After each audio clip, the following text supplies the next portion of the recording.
because Mason had really been getting into weightlifting and all that, his buddies and him had this competition going, and he said, "Mom, I'm just gonna do a short workout.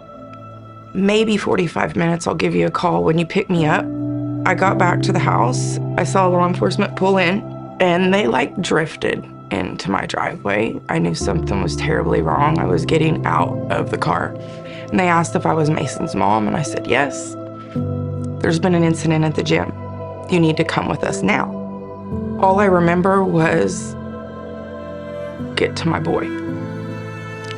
Where's my boy? What is wrong?" And my background is in trauma. Him being at the gym, I thought, he's done something stupid.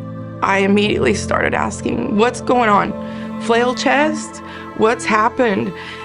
Did you do a 3K EKG or a 5-lead EKG? Where's the reading? I need to see it."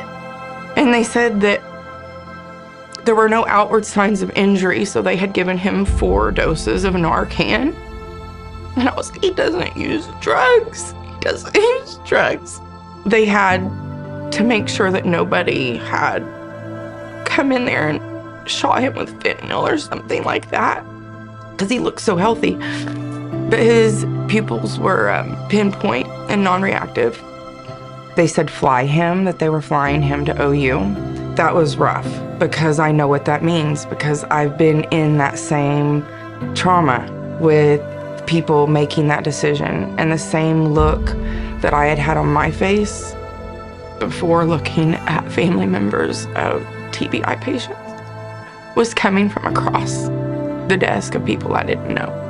The surgeon came in and he started talking to us. I noticed that he kept saying the AVM, and I said, excuse me, the what? And he said, the AVM, and I said, what's that?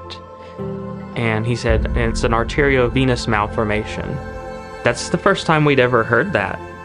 It may have been assumed by him that we knew that Mason had that, but we had no idea. He told us that when Mason arrived, his GCS, which is the Glasgow Coma Scale score, was 3, which is the lowest possible score. Mandi said, "So you're telling us that we should prepare for the worst and hope for the best?" And he said, "Yeah, Mom and Dad, I am." He still looked perfect. I couldn't understand how the boy that looked perfect on the outside, perfect and healthy, how this had happened to him.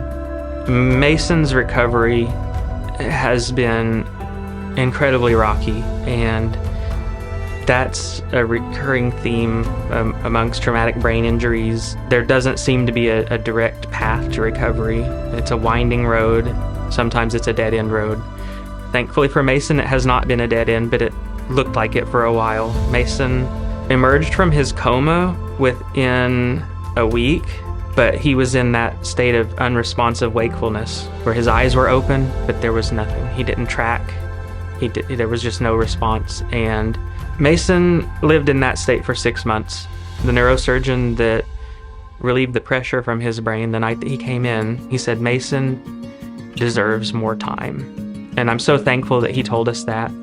It gave me hope, and it gave me this assurance that if we continued to take care of him, that he might come back to us. And he did.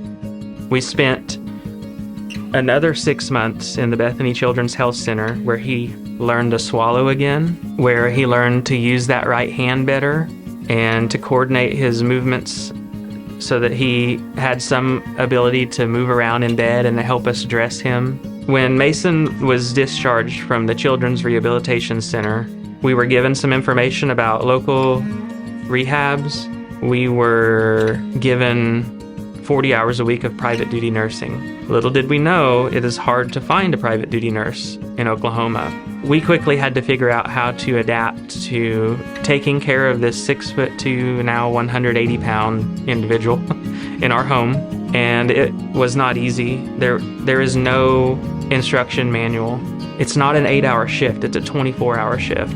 We love our son so much that we're willing to give up our lives for him.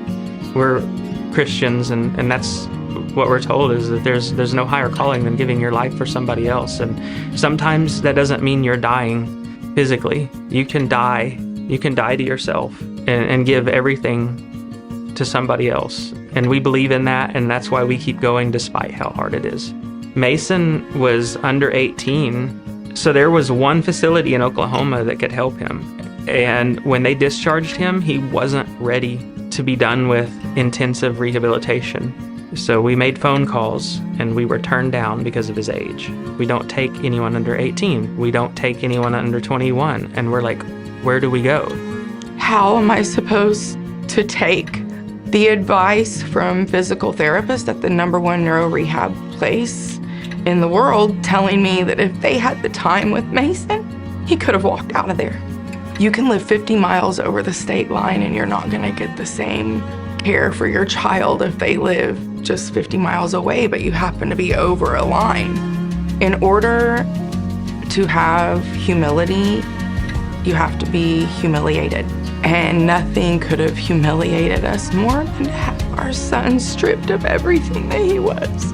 You don't realize that when you go out in public, we were guilty of the same thing. You see someone like Mason, you assume they've been like that their whole life, that the family is used to that that's their normal. This is not our normal. I haven't even wrapped my head around the fact that the likelihood of having him 100% back is very, very low. But then there's been so many miracles that have been placed upon him during this. How can I keep asking for more?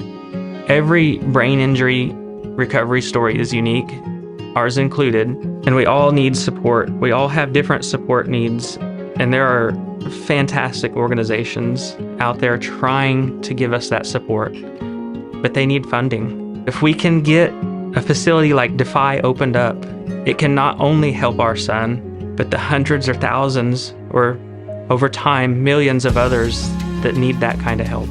Mandi and I would like to thank everyone that's here tonight. We're humbled that you all have taken from your businesses, your families, and reallocated that to helping families like ours. We are eternally grateful for that support, and I know that the folks that run the Brain Injury Recovery Foundation are also eternally grateful.